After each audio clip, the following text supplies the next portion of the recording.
संत रामपाल जी महाराज एक ऐसे महान संत जिन्होंने अपनी सतभक्ति, तत्व ज्ञान, करुणा और सेवा के बल पर समाज में नई मिसाल कायम की है।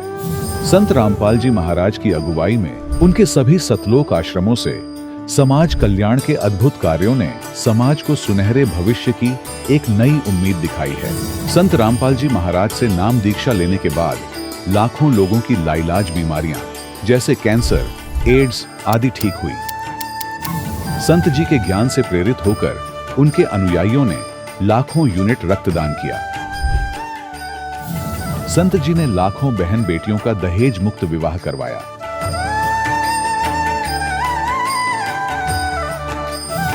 संत जी ने लाखों लोगों का नशा छुड़वाया, करोड़ों उजड़े परिवार बसे।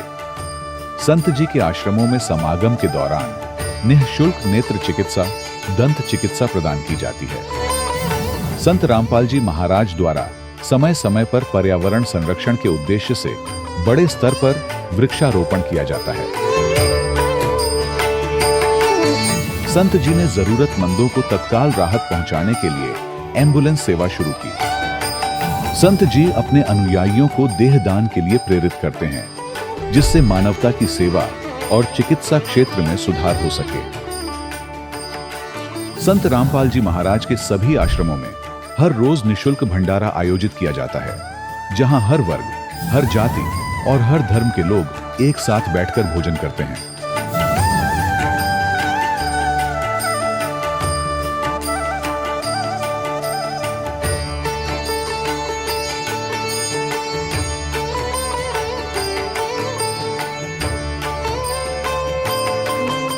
संत रामपाल जी महाराज की अन्नपूर्णा मुहिम ने गरीब और बेसहारा लोगों के जीवन में एक नई ऊर्जा और उम्मीद को जन्म दिया है। घर घर खाद्य सामग्री और जरूरी मदद पहुंचाकर संत रामपाल जी महाराज ने लोगों को दुख और मजबूरी से लड़ने की ताकत प्रदान की है।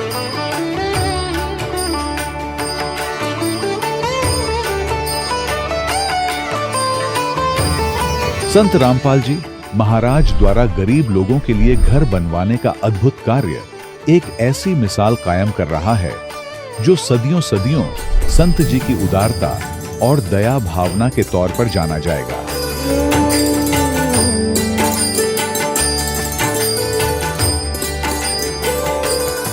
संत रामपाल जी महाराज ने हरियाणा सहित भारत के कई राज्यों में आई भीषण बाढ़ से अनेक गांवों और किसानों को बड़ी राहत दिलाई। तत्काल लाखों फुट पाइप और हजारों मोटर उपलब्ध कराकर किसानों के खेतों और गांवों में भरे बाढ़ के पानी को बाहर निकालकर उनको नया जीवन दान प्रदान किया। आज संत रामपाल जी महाराज को किसानों के मसीहा के तौर पर देखा जा रहा है। जगह जगह उनके लिए सम्मान समारोह आयोजित हो रहे हैं। संत रामपाल जी महाराज के आश्रम में हजारों बुजुर्गों को सम्मान और प्यार के साथ जीवन जीने का अवसर मिलता है। उनके खाने, रहने और स्वास्थ्य की पूरी जिम्मेदारी संत रामपाल जी महाराज उठाते हैं।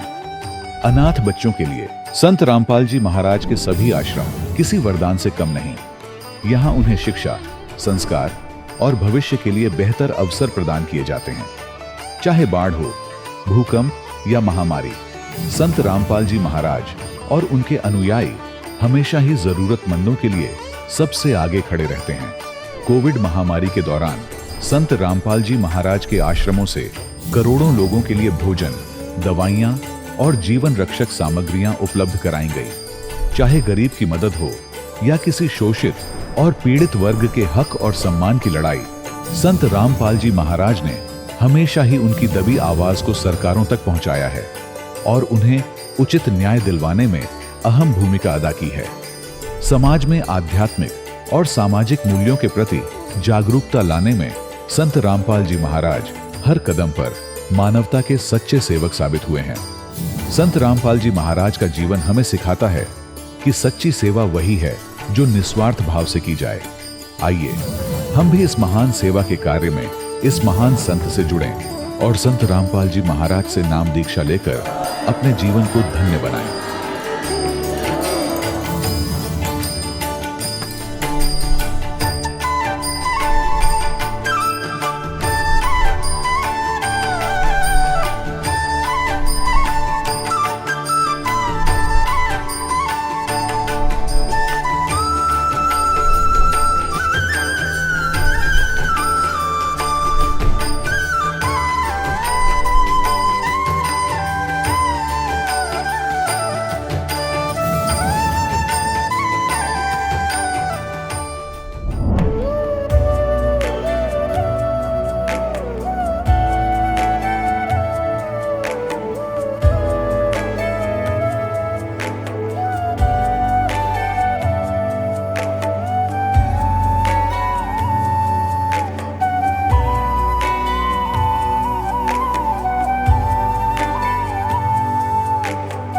प्रभु राम देव भगवान अल्लाह खुदा ईश आदि नाम एक ही शक्ति के हैं।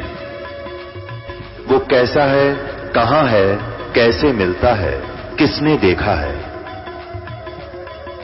ये प्रश्नवाचक चिन्ह पूर्ण रूप से हटाने के लिए अवश्य सुनिए जगत गुरु तत्वदर्शी संत रामपाल जी महाराज के अमृत वचन, सर्व पवित्र धर्मों के पवित्र शास्त्रों के आधार पर। सत साहिब दर्शकों, इंसान अपने जीवन में कई सालों तक अलग अलग पंथों की भक्ति करता है, सत्संग सुनता है और मंदिरों में जाता है, फिर भी परिवार में परेशानियां व बीमारियां बनी रहती हैं। दर्शकों, कुछ ऐसी ही कहानी थी सोनीपत हरियाणा की रहने वाली निर्मला देवी जी की, जो 12 साल तक राधा स्वामी पंथ से जुड़ी रही, लेकिन सुख की जगह सिर्फ दुख मिले। जब इन्होंने संत रामपाल जी महाराज का सत्संग पहली बार सुना तो इन्हें शास्त्र प्रमाणित भक्ति का मार्ग मिला। संत रामपाल जी महाराज से नाम दीक्षा लेने के बाद इनके परिवार की सभी परेशानियां बिल्कुल समाप्त हो गईं। आखिर संत रामपाल जी महाराज ने निर्मला जी को ऐसी कौन सी जड़ी बूटी दे दी और क्यों आज लाखों लोग अपने धर्म में प्रचलित पुरानी साधनाओं को छोड़कर संत रामपाल जी महाराज द्वारा दी गई भक्ति साधना को अपना रहे हैं? आखिर इसके पीछे की सच्चाई क्या है? आइए सुनते हैं निर्मला जी की कहानी इन्हीं की जुबानी। जी नमस्कार। नमस्कार भैया। क्या नाम है जी आपका? मेरा नाम निर्मला देवी है। कहाँ से आए हैं जी? मैं सोनीपत हरियाणा से। संत रामपाल जी महाराज से नाम दीक्षा आपने कब ली? हमने 1999 में ली थी। हम आपसे ये जानना चाहते हैं कि आपने संत रामपाल जी महाराज से नाम दीक्षा क्यों ली? ऐसा है सर जी, हम पहले राधा स्वामी का नाम ले रहे थे। कितने साल तक आप राधा स्वामी पंथ से जुड़े रहे? हमने 12 साल राधा स्वामी में कंटिन्यू वहाँ गए हैं, सत्संग सुने और भक्ति करी। लेकिन जितनी दुखी मैं थी शायद ही कोई होगा, क्योंकि मेरे हस्बैंड को 550 शुगर थी और बीपी हाई की भी इतनी ज़्यादा शिकायत थी। अगर मुझे तो अपने बालकों का पालना और उनको रोटी खिलाना बड़ा मुश्किल था। तो हमने जिस दिन राधा स्वामी से नाम लिया था उस दिन से 12 साल वो दिन देखे हैं। अगर मैं तेने हुए परमात्मा ये दिन कोई ना देखा, मालिक ऐसा किसी के साथ ना हो। तो फिर आप संत रामपाल जी महाराज से कैसे जुड़े? संत रामपाल जी महाराज जी की शरण में जाना भी एक अजूबा ही था। जैसे ही पहला ही सत्संग सोनीपत में संत रामपाल महाराज जी का था, उसी दिन मेरे को पता चला कि सोनीपत में कोई संत आए हैं और उनका सत्संग है। तो मैंने अपने हस्बैंड से प्रार्थना करी, मगा जी आज एक सत्संग है, आप वहाँ चलियो। इनको बहुत ज़्यादा शुगर थी, जैसे वहाँ आया करते ड्यूटी से, तो इनकी इतनी थकावट आ करती, हमको साथ साथ चलना पड़ा करता। इनमें इतनी हिम्मत नहीं थी कि ये घर में अंदर घुसने के बाद अपनी चारपाई ही पकड़ लिया करते। ये बोले मैं मुश्किल था ड्यूटी पर था, सॉरी मैं नहीं जा सकता। मगर ऐसा है देखो नहीं सुना है, संता की शरण में जाए तो कुछ काम मत सरिया करें और आपने चलना पड़ेगा। बोले मैं नहीं जा सकता। मैं बोली जाना पड़ेगा, अगर आप नहीं जाओगे मैं जरूर जाऊंगी। बोले आप जल्दी जाएगी, आओगी कैसे? मगर जी मैं रिक्शा से आ जाएंगी, पैदल आ जाएंगी, पर मैं जाऊंगी। वो परमात्मा की प्रेरणा थी, वो सतगुरु रामपाल जी महाराज जी की प्रेरणा थी। और जी मैं आ गई और मैंने सत्संग सुना। जैसे ही मैं सत्संग में बैठी, परमात्मा राधा स्वामी के ही ऊपर सत्संग फरमा रहे थे। मैं खूब रोई है परमात्मा, इस गड्ढे में तो मैं भी पड़ रही हूँ, परमात्मा मैंने भी निकालियो। माता जी, हम आपसे यहाँ पर यह भी जानना चाहेंगे कि पहले आप राधा स्वामी पंथ से जुड़े हुए थे, फिर आपको ऐसा क्यों लगा कि संत रामपाल जी महाराज जी का सत्संग सुनना चाहिए? सर जी, मैंने जो दिन देखे हैं उनके मेरे का एकदम मेरे हृदय में इतनी वो होगी, जहाँ मैं हूँ मैं गलत हूँ। और संत रामपाल जी महाराज जी का सत्संग सुनने के बाद तुरंत मेरी आत्मा ने मेरे को एकदम ऐसा झकझोर दिया कि अब मैं सही ठिकाने पागी, मैं यहाँ से नहीं जा सकती। सत्संग के बाद मेरे हस्बैंड कहने लगे चलो सत्संग समापन हो गया। मैं बोली जी मैं नहीं जा सकती। बोले क्यों? अगर मैं नाम लूँगी। बोला नाम तो तू ले रही है। मगर जी नहीं, अब मैं ठिकाने पागी, अब मैं नाम लिए बिना नहीं जाएंगी। बोले ठीक है। परमात्मा ने कहा भाई जिसने नाम दान लेना है बैठ जाओ और कल सत्संग फिर होगा। मैं बैठ गई। मैंने परमात्मा तो बताई संत रामपाल जी महाराज जी मैं 12 साल से राधा स्वामी का नाम ले रही थी। गुरु जी बोले बेटा जेरे में पड़ी थी, नाम ले लो। मैंने नाम लिया। नाम लेकर हमने परमात्मा की दया से, संत रामपाल जी महाराज जी की दया से इतने सुख हुए। मेरे आदमी की साथ मैंने पैड़ियाँ में चढ़ना पड़ा करता, अगर उनको छत पर जाना पड़ गया था। उनमें इतनी हिम्मत नहीं थी कि वो अकेले चले जाओ। और उस मालिक की दया से आज कहीं भी जावे हैं, अकेले जावे हैं, चाहे वो 500 किलोमीटर का टूर भी कराया हूँ अपनी सर्विस में। माता जी, आपसे एक बात और पूछना चाहेंगे कि 12 साल तक आप राधा स्वामी पंथ से जुड़े रहे हैं और अब आप संत रामपाल जी महाराज जी से जुड़े हुए, आपके जीवन का इतना समय 2 संतों के सानिध्य में बीता है। तो हम आपसे ये जानना चाहेंगे कि दोनों संतों की भक्ति विधि में क्या अंतर आपको लगता है और आपकी जिंदगी में अब संत रामपाल जी महाराज जी से नाम दीक्षा लेने के बाद क्या बदलाव आए हैं? सर, जब मैं राधा स्वामी से जुड़ी हुई थी तो मेरे घर में भूत प्रेत की इतनी ज्यादा बाधा थी, मेरे छोटे लड़के को बहुत ज्यादा, और मुझे बहुत दिक्कत आई थी। जब मैंने संत रामपाल जी महाराज जी का नाम ले लिया, फिर लड़के को भी दवा दिया, उसके बाद मेरे घर में इतने सुख हो गए। अब मैं बताना चाहूँ परमात्मा मुझे क्या क्या सुख हुए इससे। और अब संत रामपाल जी महाराज की दया से मेरे पति की शुगर बिल्कुल नॉर्मल आ गई, और मैं भी बीमार थी, मेरे भी हाइपरथायराइड था। संत रामपाल जी महाराज की दया से आज मैं 1 पैसे की भी दवाई नहीं लेती। इतना परमात्मा की दया से हमारे घर में सुख हो गया, क्योंकि वो भक्ति काल की भक्ति कर रहे थे। और जब भी मैंने उसी दिन सत्संग में जब सुना, संत रामपाल जी महाराज जी ने बताया कि उनके ये मंत्र हैं, और वो मैंने सुना तो मैंने ये उसी टाइम परमात्मा के चरणों में सिर टेक दिया और मैंने नामदान ले लिया। इससे पहले आप राधा स्वामी पंथ से जुड़े हुए थे। आपको ऐसी कौन सी वो बातें लगती हैं जो संत रामपाल जी महाराज ने राधा स्वामी पंथ से अलग बताई, हटके बताई, जिनको सुनने के बाद आपने संत रामपाल जी महाराज जी से नाम दीक्षा ली और वो बातें आपको कहीं और जानने को नहीं मिली? ऐसा जी, रामपाल जी महाराज जी की शरण में आने के बाद हमने सतभक्ति मिल गई, शास्त्र आधारित प्रमाण सहित कि हम भी पढ़े लिखे हैं, और हमारे गुरु जी ने जो ज्ञान बताया संत रामपाल जी महाराज जी ने, वो ज्ञान हमने खुली आंखों से पुस्तकों में पढ़ा है। हमारे गुरु जी गीता से, 4 वेद, 18 पुराण, कुरान शरीफ, गीता से जो प्रमाणित ज्ञान दे रहे हैं उससे, और हमारे गुरु जी के मंत्रों में वो शक्ति है जिससे हमारे को दिन प्रतिदिन लाभ हुए हैं। देखिए, आपने कहा कि संत रामपाल जी महाराज की शरण में आने के बाद आपको बहुत सारे लाभ मिले हैं। तो सवाल यहाँ पर यह है, जब आप राधा स्वामी पंथ से जुड़े हुए थे तब आपको ये लाभ क्यों नहीं मिल रहे थे? जी, राधा स्वामी सत्संग में जब हम जाया करते, हम बहुत दुखी थे, तो मैं जिस भी बहन भगतनी तो मिलती तो मैं ये पूछा करती, अगर मेरे ये कष्ट है, तो वो ये कहा करते कि ये तो देखो भोगने ही पड़ेंगे, ये तो आपके कर्म का है। जब कर्म ही नहीं करते तो बताओ हम कैसे सुखी हो सके थे। और जब हमने रामपाल महाराज जी यहाँ सत्संग सुना, ये पता लग गया कि ये शास्त्र अनुकूल साधना नहीं है, शास्त्र विरुद्ध साधना, और कर्म कटेंगे शास्त्र अनुकूल साधना से। तो हमने फिर अपने रामपाल महाराज जी यहाँ नाम ले लिया। उसके बाद मेरे इतने सुख हुए उस परमात्मा की दया से कि मैं बयान नहीं कर सकती। सुबह से शाम तक भी और शाम से सुबह तक भी इतने। एक बार हम सत्संग में जा रहे थे और वो था बारिश का मौसम था, तो रास्ते में हमारे भगत जी को पैरालाइज हो गया बस में, और भीड़ थी बहुत ज़्यादा। जैसे हम रोहतक उतरने लगे तो रास्ते में उस भीड़ में उतरने लगे तो कहने लगे मेरा तो शरीर काम नहीं कर रहा। मैं बोली क्या बात होगी? बोले मेरा तो पैरालाइज हो गया, मेरा पानी काम कर रहा गोडे से नीचे। हमने उतारा, बस से उतार कर ना हम सवारी करने लगी क्या हो गया। मैं बोली जी इनको तो पैरालाइज हो गया। बोले जी डॉक्टर के ले जाओ। मैं बोली नहीं, हमारे तो डॉक्टर करोथा में बैठे हैं। बोला जी आप पहले डॉक्टर के ले जाओ। मैं कहा नहीं, हम नहीं ले जा सकते। हम जी करोथा ले गए। परमात्मा ने जाते हैं दूर से बोले संत रामपाल जी महाराज जी ने अकाजे बेटा आगे न।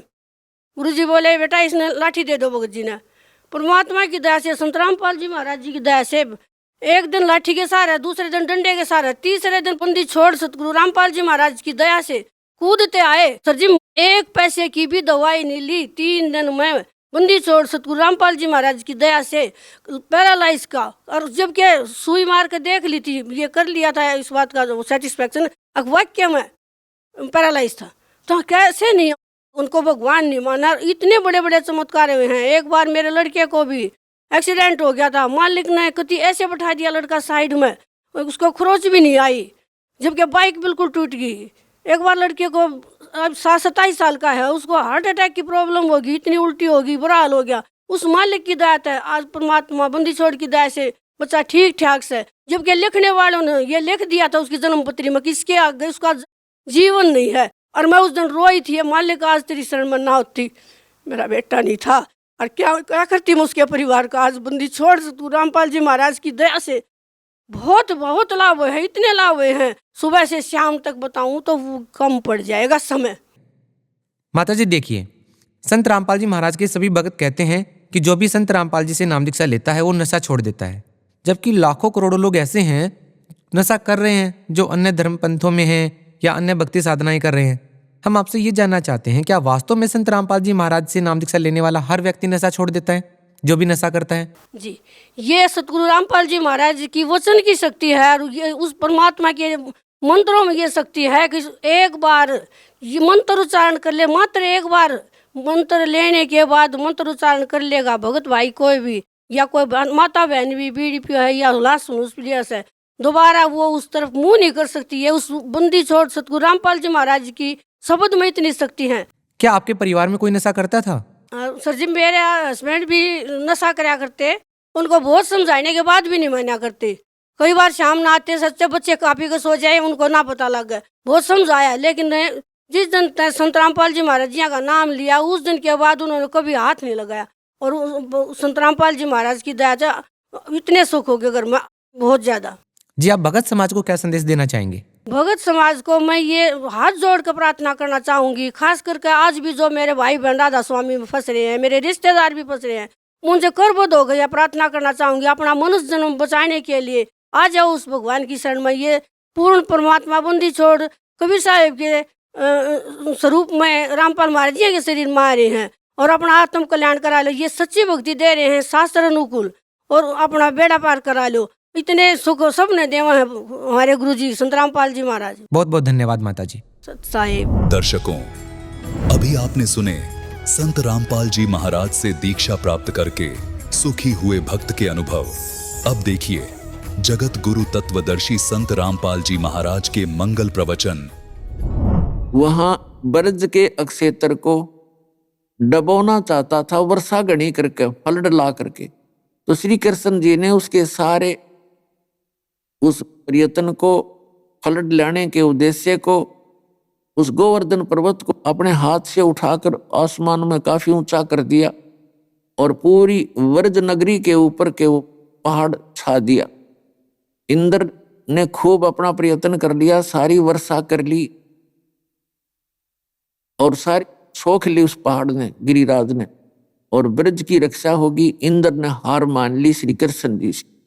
फिर वो पर्वत वापस रख दिया। अब लोग, उन धार्मिक गुरुओं ने ये भ्रमणा फैला रखी है कि जो गोवर्धन उस गिरिराज की परिक्रमा कर ले उसका बेड़ा पार हो जाएगा। पुण्यात्माओं, ये अज्ञान का एक लंबा इतिहास है।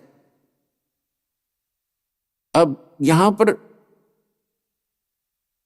धर्मदास जी उसी उद्देश्य से वहां गए हुए थे। तो धर्मदास जी सुबह सुबह स्नान करके उस तालाब में, जिसमें यह बताया जाता है कि श्री कृष्ण जी जब ग्वाले थे, यहाँ पर गौवें चराया करते थे, इस सरोवर में स्नान किया करते थे। तो उस जोड़ में सभी स्नान करते हैं, उसको तीर्थ मान के उसमें स्नान किया। और प्रतिदिन जो वो नित नियम अपना करते थे, गीता जी का पाठ और भी जो अपना मंत्र जाप करते थे, उसके लिए चादर बिछाकर कुछ स्थान को लीप कर गाय के गोबर और मिट्टी मिला करके एक पवित्र मानते हैं, उसको स्वच्छ किया। वहां पर चादर बिछाकर बैठ गए और अपना नित नियम करने लगे। नित नियम का अर्थ होता है प्रतिदिन की जाने वाली धार्मिक क्रियाएं। तो सुबह का जो नित नियम वो करने लगे, उसमें क्या क्या करते थे? श्री कृष्ण यानी विष्णु जी की मूर्ति साथ रखते थे, उसको स्नान कराते हैं। पुराने कपड़े उनके उतार के भगवान के नए कपड़े पहनाते हैं, तिलक लगाते हैं, गले में कंठी माला डाल देते हैं, ऊपर मुकुट रख देते हैं। उसके बाद फिर अपना गीता जी का पाठ और जो मंत्र उनको बताए हुए थे उनकी पूजा करते हैं। उसी समय वो परमात्मा कहते हैं, गोता मारू स्वर्ग में, जा बैठूं पाताल, और कह कबीर ढूंढता फिरूं अपने हीरे मोती लाल।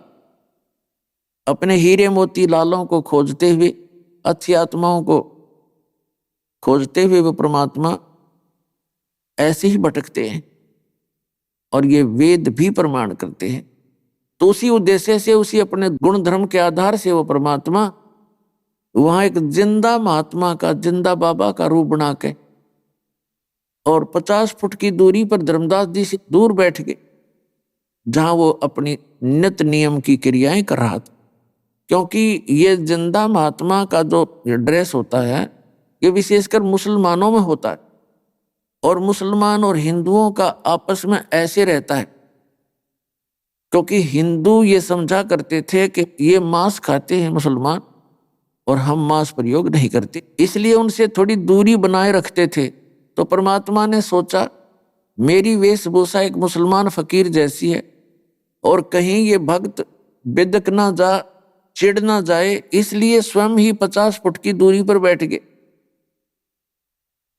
तो धर्मदास जी ने पहले वो सारी क्रियाएं की, भगवान को स्नान कराया, मूर्ति को,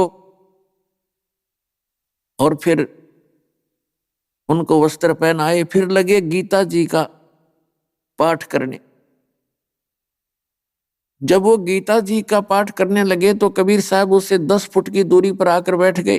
धीरे धीरे जब देखा कि इसको कुछ सुहा रहा है, मुझसे नफरत नहीं कर रहा है, और वो धर्मदास जी ने ये सोचा कि मुसलमान फकीर होकर के मेरे ज्ञान सुनने की रुचि रखता है, तो वो उसने कोई उसमें विशेष जो है बाधा नहीं की और ना ही उसका कोई दुख माना, और खुश हुआ कि ये मुसलमान मेरा ज्ञान सुनना चाहता है, इसको सुना देता हूँ। गीता जी के वैसे तो हम प्रतिदिन संस्कृत ही पढ़ा करते थे, लेकिन उसके साथ अनुवाद भी जो था उसके आधार से वो अनुवाद भी करके सुनाने लग गया धर्मदास जी। अब परमात्मा ऐसे गर्दन हिला रहे थे। धर्मदास जी ने सोचा बड़ी रुचि बन गई है इस संत की, और भी गीता जी के मुख्य मुख्य श्लोक सुनाए। फिर परमात्मा निकट आकर थोड़ा सा और आगे को सरके और कहा कि हे वैष्णु महात्मा, क्योंकि धर्मदास जी ने भी वही सारी वेशभूषा बना रखी थी जैसे वैष्णु साधु बनाते हैं। लंबा सा तिलक होता है या नाक पर पूरा, और एक गले में एक कंठी माला होती है, एक तुलसी की लकड़ी की एक कमनके की माला होती है, और साथ में उसने वैसा ही एक वेशभूषा बना रखी थी। तो परमात्मा ने कहा कि हे वैष्णु साधु, मैं परमात्मा का प्यासा हूं। परमेश्वर ने स्वयं, ओए अब इस काल ने पुण्यात्माओं हमारे को कितना भ्रमित कर दिया। हमारे पिता ने, हमारे परमात्मा ने हमारे निकट आने के लिए अब क्या क्या फार्मूले अपनाने पड़ते हैं। आंखों से आंसू आते हैं जब परमात्मा की हम ये प्रक्रिया देखते हैं कि हम कितने नालायक हैं। इस गंदे लोक में, इस गंदे ज्ञान से हम कितने ओतप्रोत हो गए। एक पल का भरोसा नहीं किसका यहाँ 1 मिनट में जीवन नाश हो जाए, और फिर शेष बच्चे वे सारे उसी क्रिया में दृढ़ हैं। हमें कभी चिंता भी नहीं बनती कि ये गया, हम क्या नहीं जाएंगे एक दिन। यदि किसी को विवेक होता है, चिंता बनती है, तो ये ठग बैठा दिए जगह जगह इस काल ने भ्रमित करने वाले संत। इसलिए परमात्मा ने हमारे तक पहुंचने के लिए स्वयं ही आना पड़ता है, क्योंकि समर्थ के आगे काल का दाव नहीं लगता। तो वो स्वयं आकर के हमें ये बताना चाहते हैं कि तुम्हारा उद्देश्य क्या है और आपकी साधना ठीक नहीं है। जब परमात्मा ने कहा, ओए ए महात्मा जी, मैं परमात्मा का प्यासा हूं और मुझे यथार्थ भक्ति की आवश्यकता है। मैंने बहुत ज्ञान सुन लिया, लेकिन मेरी आत्मा की संतुष्टि नहीं हो पा रही। पर आपका जो ज्ञान है मुझे कुछ अच्छा सा लग रहा है, मेरी आत्मा कुछ खिंची है आपकी तरफ। इन बातों को सुनकर धर्मदास बड़ा प्रसन्न हुआ, बड़ा प्यार से बोला, आजा भाई भगत, बैठ जा, आपको ज्ञान सुनाता हूं। पूरा लग गया बताने से। राम कृष्ण ये पूर्ण परमात्मा है, विष्णु जी के अवतार आए थे और सर्वशक्तिमान हैं। गीता जी का ज्ञान श्री कृष्ण जी ने बोला, श्री कृष्ण जी विष्णु जी हैं, ये सर्वशक्तिमान हैं, अजरो अमर हैं, और ये पूर्ण परमात्मा है, सारी सृष्टि का रचनहार है, इनकी भक्ति से ही मोक्ष होता है। और तब परमात्मा ने कहा, देखो महात्मा जी, मैं हूं भटका हुआ प्राणी, और जब तक मेरी शंकाओं का समाधान नहीं होगा मैं आपका फॉलो नहीं कर सकता। तो पहले मेरी शंकाओं का समाधान कीजिए, तब मैं आपका शिष्य बनूंगा, कबीर साहब भगवान बोले। तब धर्मदास जी ने कहा कि देखो भक्त, मैं तो एक भक्त हूं और मैं शिष्य नहीं बना सकता। अगर यदि आपकी रुचि बने और दीक्षा लेना चाहो तो मैं अपने पूज्य गुरुदेव जी श्री रूपदास जी से आपको दीक्षा दिलवा सकता हूं। मैं दीक्षा देने का अधिकारी नहीं हूं। और यदि अनधिकारी व्यक्ति किसी को नाम देकर शिष्य बनाता है तो बड़ा अपराधी व्यक्ति है, क्योंकि वो डुप्लीकेट लाइसेंस बनाता है, डुप्लीकेट पासपोर्ट बनाता है, वो उसके जीवन का नाशक है। परमात्मा ने कहा कि ठीक है, आप मेरी कुछ शंकाओं का समाधान करो। परमेश्वर कबीर जी ने धर्मदास जी से प्रश्न किया कि अभी आप जी ने बताया कि श्री विष्णु जी सर्वशक्तिमान हैं और सबके मालिक हैं, यही पूजा के योग्य हैं, इनसे हटकर कोई भगवान नहीं है, सुप्रीम पावर है, यही 3 रूप धारण करते हैं। ब्रह्मा बनकर उत्पत्ति करते हैं, विष्णु बनकर जो है सतीथि करते हैं और शिव का रूप धारण करके संहार करते। ऐसा धर्मदास जी बता रहे थे भगवान के सामने। तो परमात्मा ने कहा कि अभी आपकी इस पुस्तक से आपने बहुत कुछ प्रमाण दिया, तो ये क्या चीज है जो आप ले रहे हैं, पुस्तक का नाम क्या है? तब धर्मदास जी ने कहा कि ये पवित्र ग्रंथ है, श्रीमद् भगवत गीता है, और ये भगवान श्री कृष्ण जी ने अपने मुख कमल से बोली है। और भगवान श्री कृष्ण स्वयं विष्णु जी ही आए हुए थे हमें ज्ञान देने के लिए, अर्जुन के माध्यम से ये पूरे मानव के कल्याण के लिए वाणी बोली है। तो परमात्मा ने कहा कि आप कह रहे हो कि ये गीता का ज्ञान श्री कृष्ण यानी विष्णु जी ने बोला आपके शब्दों में। कहा जी, और आप इनको अजर अमर भी बता रहे हो। कहा जी, ये तो बिल्कुल सत्य है। अभी आपने पढ़ा गीता अध्याय नंबर 2 के श्लोक नंबर 12 में, गीता अध्याय नंबर 4 के श्लोक 5 और 9 में, और गीता अध्याय नंबर 10 के श्लोक नंबर 2 में ये गीता ज्ञान देने वाला आपका भगवान विष्णु अर्थात कृष्ण ये कह रहा कि अर्जुन तेरे और मेरे बहुत जन्म हो चुके हैं, तू नहीं जानता मैं जानता हूं, तो यह अविनाशी नहीं हुआ। और गीता अध्याय नंबर 18 के श्लोक नंबर 62 में कहा कि अर्जुन सर्वभाव से उस परमेश्वर की शरण में जा, उसकी कृपा से ही तू परम शांति को और सनातन परम धाम को प्राप्त होगा। तो इसे सिद्ध हुआ कि आपके गीता ज्ञान देने वाले भगवान से कोई अन्य है सुप्रीम पावर, और जिसकी शरण में जाने से ही मोक्ष संभव है।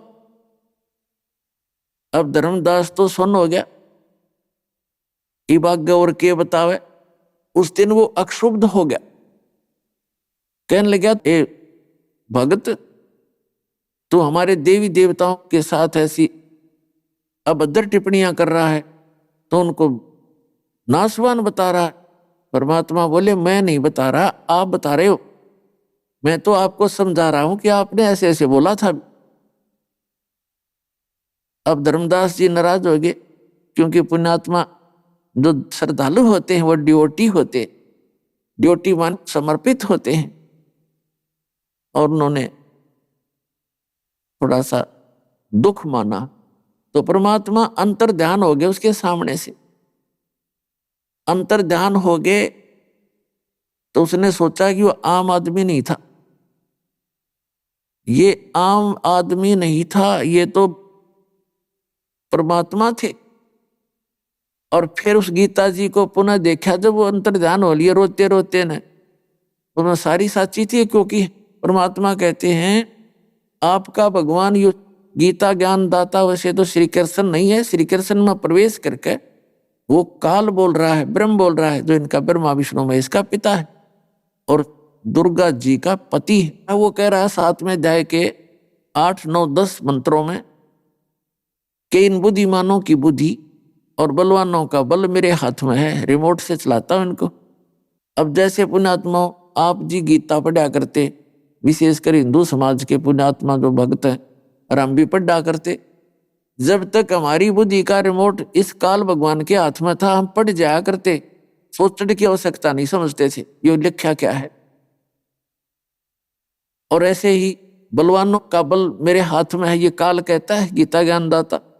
अब जैसे जब अर्जुन से युद्ध करवाना था तब तो उसमें पावर दे दी, वही गांडीव धनुष था उसका, और मारे था एक के 20 में का तीर जावे थे और सब भगदड़ मचा दे था। और फिर वही अर्जुन श्री कृष्ण जी की मृत्यु के उपरांत उन्हीं के आदेशानुसार उस द्वारका की स्त्रियों को, क्योंकि सब नर खत्म हो गए थे आपस में लड़के, 56 करोड़ यादव थे, आपस में लड़ मरे थे और कत्लेआम हो गया था इनका, आपस में कट के मर गए थे। 56 करोड़ यादव कंप्लीट नाश हो गए थे, केवल जो गर्भ में बालक थे, लड़की या लड़के, वही शेष रहे थे। तो स्त्रियों को लेकर के साथ उसी धनुष के साथ वो चल रहा था। रास्ते के अंदर भीलों ने, जंगली लोगों ने अर्जुन को पीटा और सभी स्त्रियों के गहने छीन लिए, कुछ औरतों को भी भगा ले गए साथ में। और अर्जुन खड़ा खड़ा कांप रहा था, हाथ नहीं उठा उसका, ना वो धनुष उठा। तो उस समय अर्जुन श्री कृष्ण को कोस रहा था कि तूने हमें सदा धोखा ही धोखा दिया, रिश्तेदार होकर भी ना बख्शा तूने हमारे को। जब मुझसे युद्ध करवाना था जब तो तूने पावर दे दी, और कितने जीव हिंसा कर डाली मैंने सूरवीर बन के, और आज मेरे तो वही धनुष है, आज ये हाथ भी ना उठता मेरा, और मैं खड़ा खड़ा देख रहा हूं, कायर की तरह खड़ा हूं। तो यहां परमात्मा निर्णय करते हैं कि श्री कृष्ण छलिया नहीं थे, श्री विष्णु कहो श्री कृष्ण कहो, इनका रिमोट भी उस काल के हाथ में है। तो उस काल ने ही अर्जुन से ये जुल्म करवाया था, शक्ति दी थी, और उसी ने वह शक्ति छीन ली थी। उस समय वो खड़ा खड़ा पिट रहा था। तो ये कहता है बुद्धिमानों की बुद्धि, बलवानों का बल मेरे हाथ में है, ये स्पष्ट करता। तो इसी प्रकार हमारी बुद्धि इस काल के हाथ में थी, और जब इस दास के ऊपर परमात्मा कबीर जी का पंजा हुआ तो काल की छाया हट गई, परमात्मा की रिमोट से हमारी बुद्धि काम करने लगी। तब इन सदग्रंथों को समझ पाया ये दास। तो धर्मदास जी उन्हें पढ़ रहा उन मंत्रों को जिस पे परमात्मा ने टिप्पणी की थी।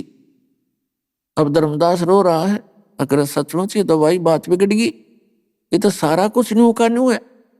अब यूं तो खुद कह रहा मेरे जन्म और तेरे जन्म अर्जुन बहुत हो रही है, श्री कृष्ण जी कह रहे हैं, और फिर कह रहा है उसकी शरण में जा, उसकी कृपा से ही तू जन्म मृत्यु से रहित होगा, जैसे 15वें अध्याय के 4थे श्लोक में कहा है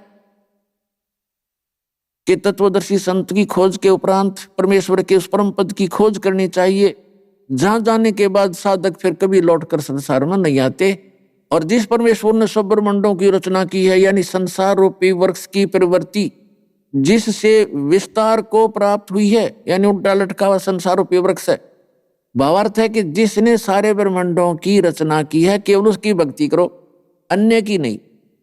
अपनी भक्ति को भी मना कर रहा है श्री कृष्ण। समझो धर्मदास जी तो श्री कृष्ण ही मान रहे थे, उसके कलेजे पर पत्थर टिक गया, लेकिन पुराना रंग इतना गहरा था फिर भी ना माना। तो लेकिन अगले दिन वो भक्ति करना उसकी रुचि नहीं बनी। अब बताइए तो सचमुच या अपना स्वान।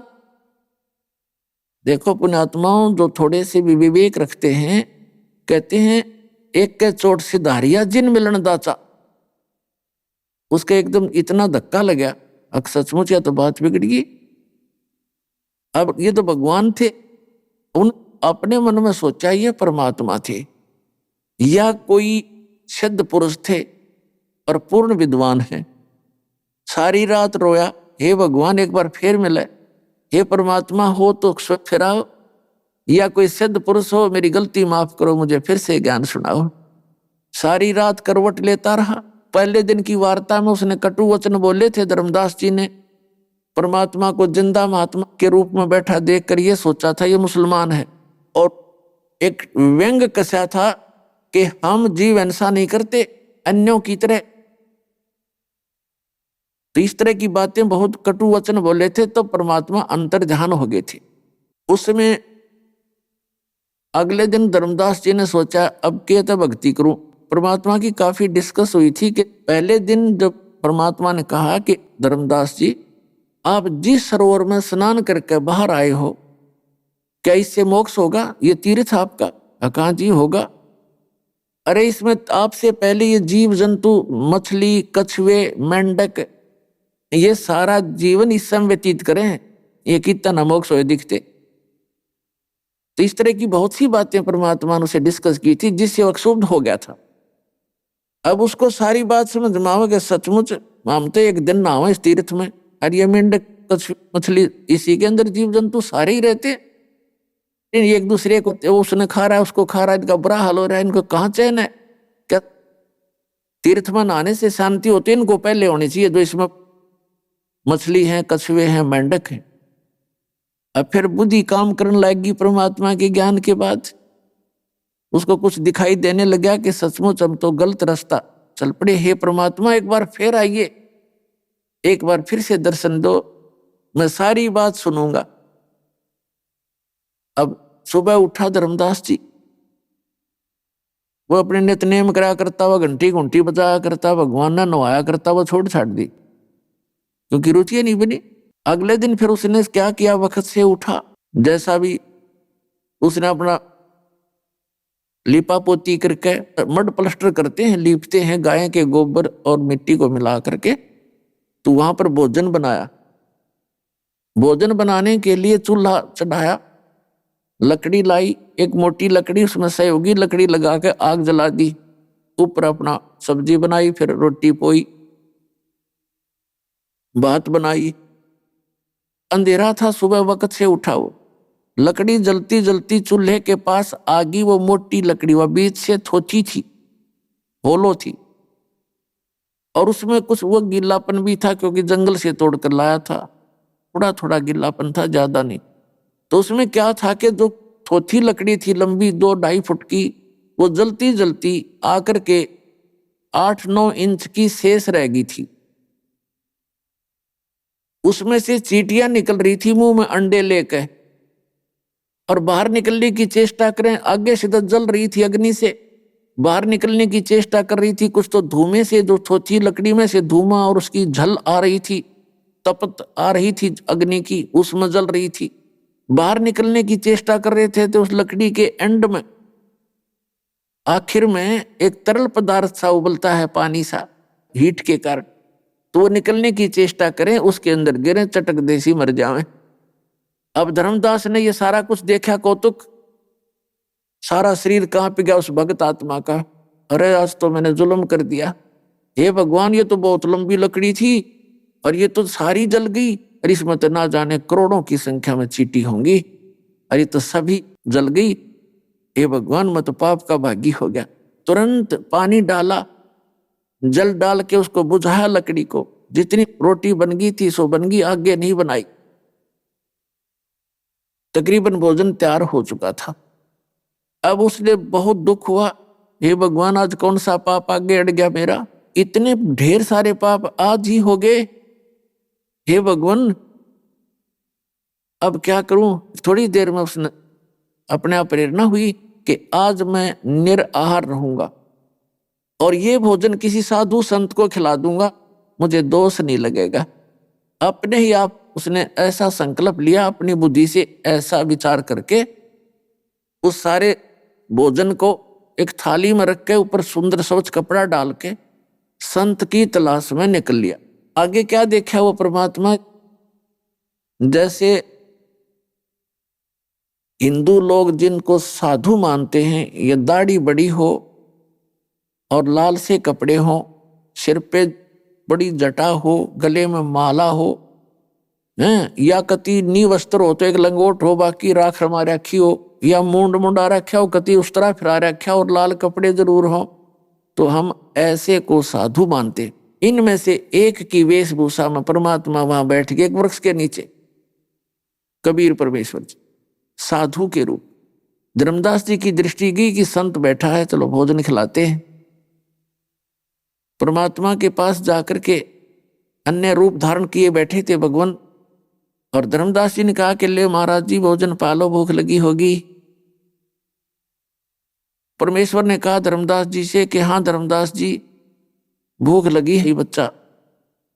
अब धर्मदास जी ने देखा कि मैं तो इसको जानता नहीं, ये मेरे नाम से कैसे परिचित है। आपे मन में विकल्प किया सोचा मैं भंडारे करता रहता हूँ, धर्म बहुत करता रहता हूँ, साधु कभी आया होगा वहां भोजन छकने के लिए मेरे घर पर। तो वो सारी की सारी थाली भगवान के आगे रखती और कहा महाराज जी भोजन पा लो। अच्छा भाई।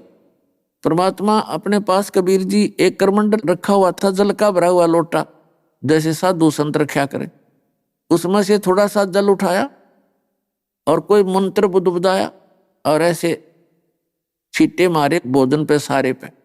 उसी समय क्या हुआ, देखते ही देखते सारी की सारी रोटी और सब्जी जो भी चावल बना रखे थे सबकी चीटी बन गई और सबके मुख में अंडे, और ऐसे सारी थाली काली होगी कीड़ियों से, चींटियों से, और वो थाली से बाहर निकलने की चेष्टा करने लगी तो भर गई थाली चारों तरफ से। अब परमात्मा उसी रूप में आ गया जिस वेशभूषा में पहले दिन जिस रूप में चर्चा हुई थी उस प्यारी आत्मा धर्मदास जी से। तब परमात्मा ने कहा, ए बोले आदमी, कल क्या कर रहे थे आप कि हम जीव हिंसा नहीं करते, तेरे से तो कसाई भी अच्छे, तेने एक दिन में इतने जीव मार दिया, मुझे ये पाप का भोजन खिलाने आया था, मुझे लज्जा नहीं आई। अब देखकर उसी परमात्मा के रूप में चरणों में गिर गए, बुरी तरह रोने लगे। ऐसे परमात्मा ने कई बार लीलाएं की।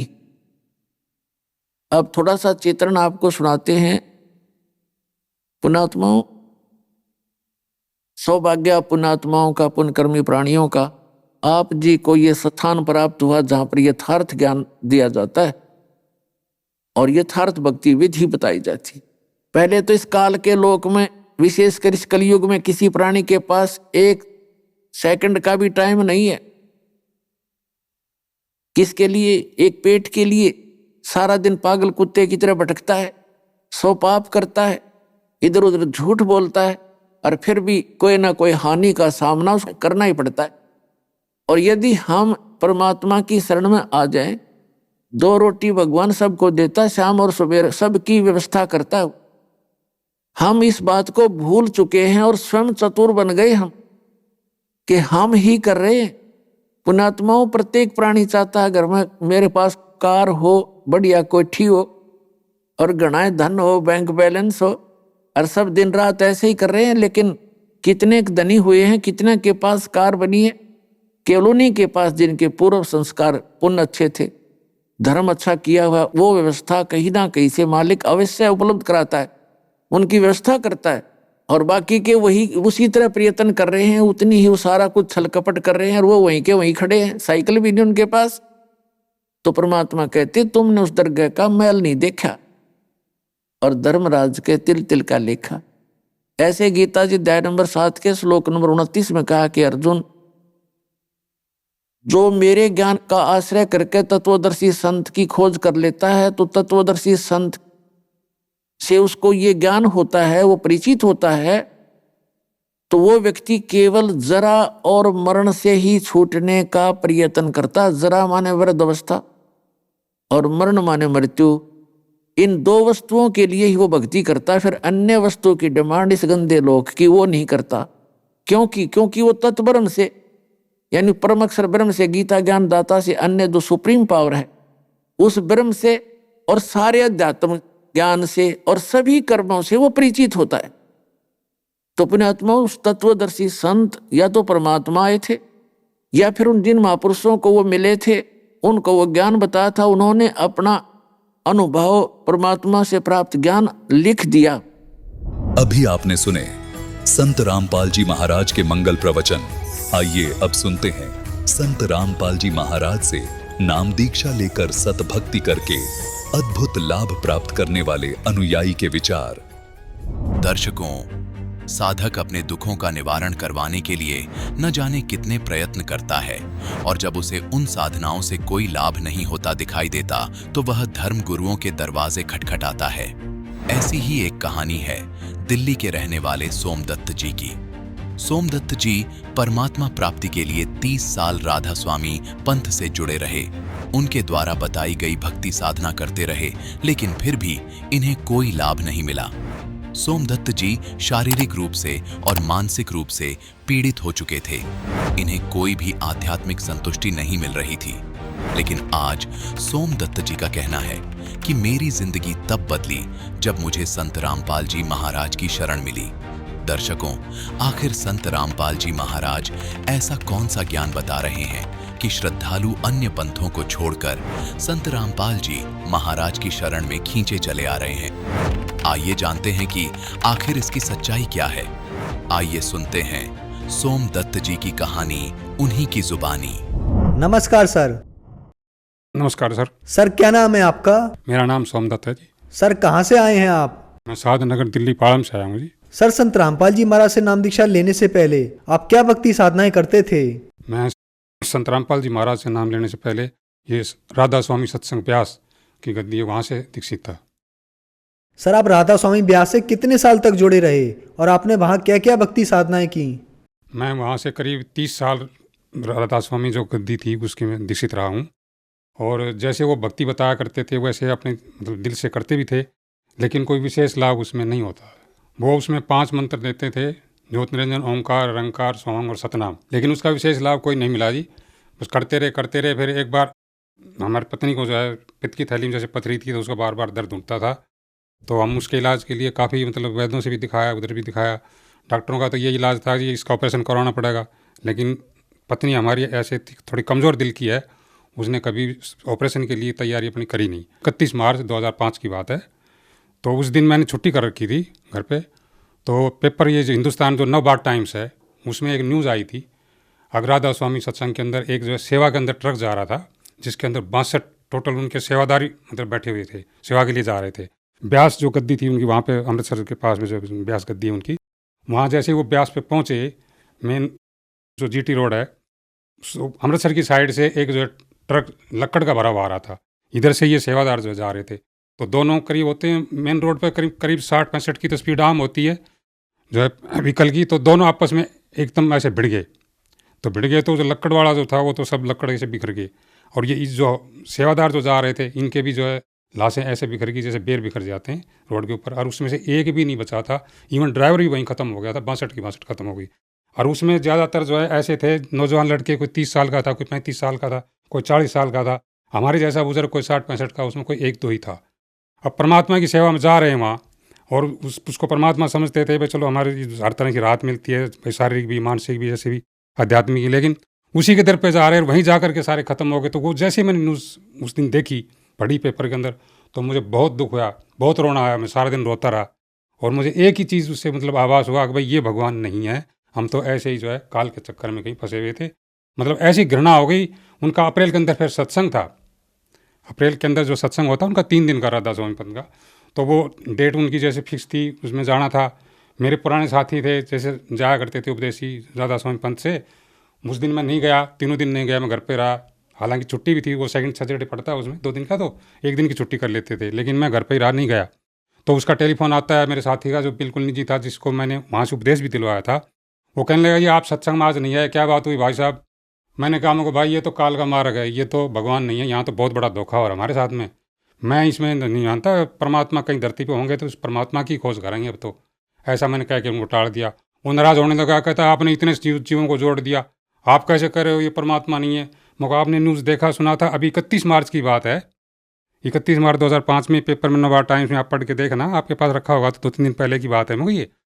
और वो कहने लगे जी देखा था, लेकिन ये तो प्रारब्ध के अनुसार भुगतना ही पड़ता है। मुझे इसमें प्रारब्ध क्या करेगा बताओ? जब हम परमात्मा की शरण में जा रहे हैं, उसको भगवान मानते हैं, तो हमें इन दुखों से, कष्टों से भी राहत नहीं मिलती है, तो फिर क्या भक्ति करने का क्या फ़ायदा हमारा? यानी मेरे बिल्कुल घृणा हो गई जब तक मेरे को संत रामपाल जी महाराज से कोई मतलब किसी तरह का भी कोई मतलब भेद नहीं मिला था। तो फिर वो नाराज़ हो गए, कहने लगी ऐसे कैसे चलेगा, आपने तो इतने जो है इतने साल भक्ति करी, छोड़ दिया, काल के उल्टे आप ही काल के मार्ग में चले गए, हमें कह रहे हो काल का मार्ग बता रहे हो। मगर जो कुछ भी है मैं तो ये जो है इधर झाँकूंगा भी नहीं। इसके बाद मैंने उनको स्पष्ट बोल दिया। तो सर आपने बताया कि आप राधा स्वामी डेरा ब्यास की 30 साल तक भक्ति करते रहे, लेकिन आपको बहुत बड़ा झटका लगा जब राधा स्वामी ब्यास की तरफ 62 लोग जा रहे थे और ब्यास के आउटर पर पहुंचते ही उनका एक्सीडेंट हुआ और वो 62 के 62 की मौत हो गई, जिससे आपको लगा कि राधा स्वामी डेरा ब्यास जो है वो असली भक्ति नहीं है बल्कि एक काल का मार्ग है, गलत भक्ति है। तो फिर संत रामपाल जी महाराज की शरण में आप कैसे आए? उसके बाद क्या होता जी, चैनल चलता था, तो मैं चैनल पे और भी जैसे धार्मिक ये संत महंतों के सत्संग जैसे प्रवचन आते रहते हैं, धार्मिक चैनल पर मैं सुनता रहता था, भाई कौन क्या कह रहा है नहीं कह रहा। तो वो जो खास कोई विशेष मुझे छोटी मोटी उनकी बातें कोई लगती थी वो नोट कर लेता था पेपर पे, लेकिन जो दिल से संतुष्टि नहीं हुई। फिर करते करते जो है ये करीब सितंबर 2005 की बात है। तो जैसे ही मैं वो धार्मिक सत्संग देखता था तो करीब 8:30 बजे का टाइम होता था उन दिनों। तो गुरु जी का जो है ये रामपाल जी महाराज, संत रामपाल जी महाराज का चल रहा था प्रोग्राम। तो मैंने देखा ये संत तो मतलब अजीब से ही लग रहे हैं, और ये बता रहे हैं वो शेरम वाली का जब जिक्र करते थे, शेरम वाली जो माता है अष्टांगी, इसका जैसे हम 5-7 उपदेशी बैठ जाते थे तो ये चर्चा होती थी जी आदि कुमारी है। पूछते थे भाई एक तरफ तो इसको आदि शक्ति कहते हैं, दूसरी तरफ कहते हैं जी ये जय माता की बोलते हैं। ये बात समझ में नहीं आती, भाई माता जी तो कोई विवाहित औरत को बोलते हैं, कुंवारी लड़की को तो माता जी नहीं कहते। तो मतलब किसी के पास ये संतोषजनक जवाब मिलता ही नहीं था, ये मतलब संदेह रहता था। लेकिन उस दिन बाई चांस जो है ऐसा हुआ, परमात्मा संत रामपाल जी महाराज का वो चैनल खुल गया, उस पर देखा तो वो यही चर्चा शेरा वाली माता के ऊपर ही बोल रहे थे। अगर भाई ये जो शेरा वाली माता है ना, ये जो है एक विवाहिता औरत है, और ये ज्योत निरंजन जो काल है ये इसका पति है। जैसे ही मैंने ये 2 मेरे कान में जैसे लफ्ज पड़े, जस्ट टीवी खुलते ही, तो मेरे को खुशी का ठिकाना नहीं रहा। और मैंने सोचा भाई भगवान आज मिल गए मुझे, जब जिसकी तलाश थी ना वो भगवान आज मिल गए। उसके बाद हम जो है आश्रम गए और ये 10 सितंबर 2005 की संत रामपाल जी महाराज से दीक्षा ली। सर, संत रामपाल जी महाराज से नाम दीक्षा लेने के बाद आपको क्या लाभ प्राप्त हुए? सबसे बड़ा लाभ तो सर ये हुआ कि जिस मतलब मोक्ष मार्ग जिसे कहते हैं भाई ये मनुष्य जन्म मोक्ष मार्ग के लिए मिला है, वो सबसे बड़ा फायदा है कि हमें मोक्ष मार्ग संत रामपाल जी महाराज की कृपा से हमें मिला, और उसको जैसे उन्होंने बताया है उसी के अनुसार हम उसका अनुसरण कर रहे हैं। दूसरा कुछ शारीरिक भी लाभ हुआ, मानसिक लाभ भी, जैसे कुछ टेंशन जैसे बनी रहती थी, कोई काम धंधा करते थे उसमें शरीर भारी भारी रहता था, काम भी करते थे लेकिन शरीर में ऐसे नहीं जैसे किसी ने कोई टन वजन रख दिया हो सिर पे, ऐसा शरीर रहता था, मतलब हल्का फुल्का नहीं महसूस करते थे अपने आप को। जैसे रामपाल जी महाराज से दीक्षा ली उसके बाद शरीर ऐसे एकदम हल्का फुल्का हो गया, और एक तरह से मतलब अंदर खुशी सी मतलब छाई रहती है, कोई उदासी महसूस नहीं होती। जब हमने 10 अप्रैल 2005 को संत रामपाल जी महाराज से दीक्षा ली तो उस टाइम हमने कोई किसी प्रकार की भी प्रार्थना नहीं करी थी अलग से, भाई ये हमारे पास ये कष्ट है, हमारे ऊपर ये कष्ट है जी, दूर कर दो। तो पत्नी को जो है 13-14 साल से पित्त की थैली में पथरी थी, और 13-14 साल से हमने डॉक्टरी इलाज भी करवाए, लेकिन उन्होंने डॉक्टरी इलाज में यही कहा था कि इसका ऑपरेशन के सिवाय और कोई चारा नहीं है। लेकिन जैसे ही हमने 9 सितंबर 2005 में जैसे ही संत रामपाल जी महाराज से दीक्षा ली, उसके तुरंत उसी क्षण से आज तक वो पित्त की थैली का दर्द बिल्कुल ही हमारी पत्नी को नहीं होता है। फिर उसके बाद उसको जीवन दान भी, मेरी पत्नी को जीवन दान भी 1-2 दफ़े परमात्मा ने दिया है। पहली दफ़े तो ये 24 अगस्त 2011 की बात है। उस समय जो है इसी वजह से शुगर की जैसे प्रॉब्लम ज़्यादा बढ़ जाती है, तो मैंने उनको एडमिट करवा रखा था। तो जैसे उन्होंने 19 तारीख से इलाज शुरू किया तो उसकी तबीयत बजाय ठीक होने के गिरती चली गई। तो मैंने देखा दवाई ट्रीटमेंट भी दे रहे हैं, फिर भी तबीयत गिरती जा रही है, क्या कारण है? अब डॉक्टर भी नहीं बता रहे, दवाई पे दवाई दे जा रहे हैं, क्योंकि पैनल हमारा वैसे सर्विस किया करते थे, सरकारी हॉस्पिटल को पैनल पे मिला हुआ था, तो वो अपने दवाई दे रहे थे, चल रहा था। 24 तारीख तक मतलब इतनी गिरावट में आ गई, अगर मैंने अंदर से उम्मीद छोड़ दी थी शायद इसको ऐसे ही डेड बॉडी लेके जानी पड़ेगी। तो 24 तारीख को जैसे दिन की बात है, जैसे खाना हॉस्पिटल का आता है मरीज़ के लिए, मेरा अलग से जो है लड़की लेके आई थी, मैंने खाना अपना भी खा लिया, उसने भी खाना खा लिया था। तो वो आधे घंटे के लिए जैसे मरीज़ की आंख लग जाती है तो बेड पर जैसे सो गई थी, कुछ सो रही थी, कुछ अर्धचेतन अवस्था में थी। तो उसको एकदम से इतनी ज़बरदस्त हंसी आई, ज़ोर से खिलखिला के हंसी खूब। फिर मैंने सोचा कि इसकी आंख तो बंद है, खिलखिला के हंस रही है, क्या कारण है, चलो जब ये उठेगी तो पूछेंगे। तो जैसे ही वो आधे घंटे बाद उसकी आंख खुली तो मैंने पूछा कि क्या बात थी, तो बड़ी ज़बरदस्त ज़ोर से हंसी आई थी। तो वो कहती, फिर वो दोबारा हंस पड़ी। फिर मैं वो बताओ क्या कारण था? तो वो कहती है बताऊँ असली बात क्या थी। अब संत रामपाल जी महाराज गुरु जी आए थे, कह रही है पत्नी, अब गुरु जी आए थे अभी, और ये डॉक्टर खड़े थे, सबको डांट मार रहे थे, अब तुम मेरे मरीज को, मेरे बच्चे को कैसे मार दोगे? ढंग की दवाई दे दो, नहीं तो तुम्हें टांग दूंगा, ऐसे कर रहे थे। तब मुझे हंसी आ गई, इसलिए हंसी थी मैं। तो फिर मेरे को चलो, ही तो परमात्मा दया कर दी, संत रामपाल जी महाराज की कृपा हो गई। अब तो मुझे उम्मीद है कि अब से उसको डेड बॉडी नहीं लेगा। मैंने अपने दिल में सोचा, उसको तो नहीं बताया। फिर जो है उसके बाद 2 घंटे बाद जैसे डॉक्टर सर्वे पे आते हैं शाम को देखने के लिए, पूछते हैं मरीज़ को क्या हाल है। तो मैं उनसे डॉक्टर से फिर जो है डांट मार के कहने लगा, तुम्हें 5 दिन हो गया इस मरीज़ को रखे हुए और तुम दवाई दे रहे हो, एक जो है 1 पैसे का आराम नहीं नजर आ रहा इसको, क्या कारण है बताओ? वो कहने जी सर जी हम दवाई बढ़िया देंगे, ऐसी कोई बात नहीं है, दवाई तो अभी बढ़िया दे रहे हैं, बाकी दवाई बदल देते हैं। तो जैसे ही उन्होंने उसके बाद 2 घंटे बाद एक टेबलेट, कोई छोटी सी टेबलेट लाए और कोई सारी दवाइयाँ बंद कर दी, जो 3-4 तरह के इंजेक्शन थे वो भी बंद कर दिए। एक ही टेबलेट दी उन्होंने, वो शाम को दी और सुबह दी, और सुबह फिर 11 बजे जो है दूसरे दिन छुट्टी कर दी। संत रामपाल जी महाराज की दया से मेरी पत्नी को इतना लाभ मिला, उनको जीवन दान एक तरीके से समझिए उनको मिला। दूसरा, मेरी पत्नी को ये लाभ मिला शारीरिक, कि वो बच्चे को, मेरी बिटिया का जो बेटा था उसको नहला रही थी और फर्श पर, गीला फर्श होने की वजह से उस पर गिर गई थी और रीढ़ की हड्डी में 2 जगह फ्रैक्चर हो गया था, पीछे ऐसे चित्त गिरने से 2 जगह फ्रैक्चर हो गया। उसकी आवाज़ चली गई थी। मैं घर पे भी नहीं था उस टाइम, मैं कहीं बाहर आया हुआ था, सेवा पे आया था इधर। तो उन्होंने बताया मेरे को टेलीफोन करके, ऐसी ऐसी बात हो गई है और मम्मी को चोट लग गई है। कोई बात नहीं। फिर मैं शाम को जैसे घर पहुंचा तो देखा उसकी आवाज़ बंद थी, उठ भी नहीं पा रही थी। उसको हॉस्पिटल ले गए। डॉक्टर कहने लगे, उसकी पैर हिला रहे थे ऐसे ही, भाई ऐसे ऐसे करके पैर हिला रहे थे, कहीं पैर तो आपके सही जो है सुन नहीं है। और वो देखते हैं पैरालिटिक हो जाता है रीढ़ की हड्डी में जैसे चोट लगती है। तो उन्होंने जो है करीब 10 दिन वहाँ हॉस्पिटल में रखा उसको इलाज के लिए, और वो दवाई पेन किलर वगैरह देते रहे। उसी से जो है उसको थोड़ा बहुत रिलीफ वैसे मिल गया था टेम्परेरी। लेकिन वो जब वो आवाज़ नहीं आ रही थी तो वो डॉक्टर अलग से पर्दे में जा कर के साइड में सलाह मशुरा करते थे। बोले भाई ये तो अजीब केस है, और ये आप बोल कैसे रही है, मतलब जिंदा भी कैसे, इसको पैरालिटिक हो जाना चाहिए था, अब तक तो ये खत्म हो जानी चाहिए थी। 2 जगह इसकी फ्रैक्चर है रीढ़ की हड्डी में। तो मतलब वो ट्रीटमेंट भी दे रहे थे और अचंभित भी थे वो। तो फिर जैसे हमने तो पता था भाई संत रामपाल जी महाराज से हमने जैसे दीक्षित ले रखी है, उनकी कृपा से ठीक हो जाएंगे। उसी दौरान जो है 9 जून का इधर रोहतक के अंदर भंडारा था, उसमें उसने कहने लगी मैं भी जाऊँगी। मैंने कहा कि ऐसे कैसे जा पाओगे, हम तो हॉस्पिटल में एडमिट हैं। जबकि हमें 12 जून को छुट्टी मिली थी उस दौरान। तो कहने लगी कैसे भी हो, चाहे मर ना हो, मैं जाऊंगी ज़रूर। डॉक्टरों ने भी जो है परमिशन नहीं दे रहे थे, कहते भाई हम ऐसी हालत में कैसे परमिशन दे सकते हैं, आप कह रहे हो ये ऐसी मरीज जाने का थोड़ी है। लेकिन संत रामपाल जी महाराज की ऐसी कृपा रही, हमसे स्पेशल गाड़ी करके ले गए और उसको उसमें बैठा के लेटा करके, और भंडारा भी वहाँ पर किया। भंडारा करके फिर वापस आ भी गए हम 4 घंटे में। ऐसी मतलब दया मेरे संत रामपाल जी महाराज की रही, और उसको जीवन आज वो बिल्कुल ठीक है, अपने पैरों पर चल सकती है आराम से। कोई ये नहीं कह सकता इसकी रीढ़ हड्डी में कोई ऐसी प्रॉब्लम आई थी।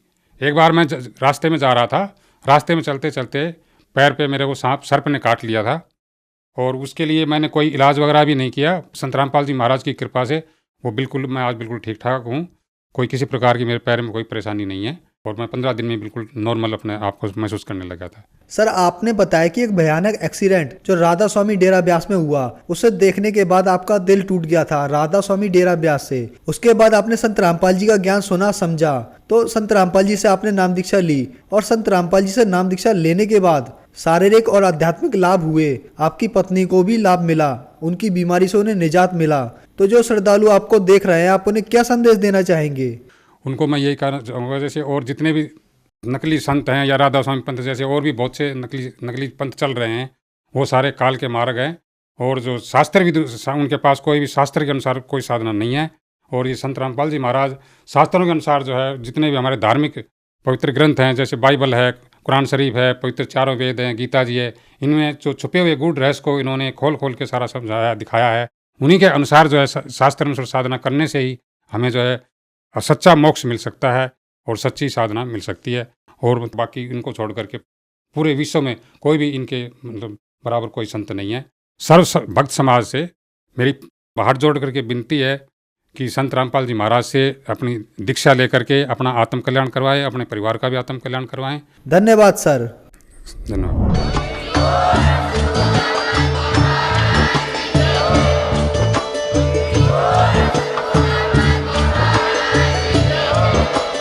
आप सुन रहे थे जगत गुरु तत्वदर्शी संत रामपाल जी महाराज जी के मंगल प्रवचन। अधिक जानकारी के लिए विजिट कीजिए हमारी वेबसाइट www.jagatgururampalji.org। संत रामपाल जी महाराज जी के शुभ आशीर्वाद से पूरे विश्व भर में 500 से भी ज्यादा नाम दीक्षा केंद्र हैं, जिन पर संत रामपाल जी महाराज जी द्वारा ऑनलाइन निशुल्क नाम दीक्षा दी जा रही है। अपने नजदीकी नाम दीक्षा केंद्र का पता करने के लिए संपर्क करें 91 888 291 4911।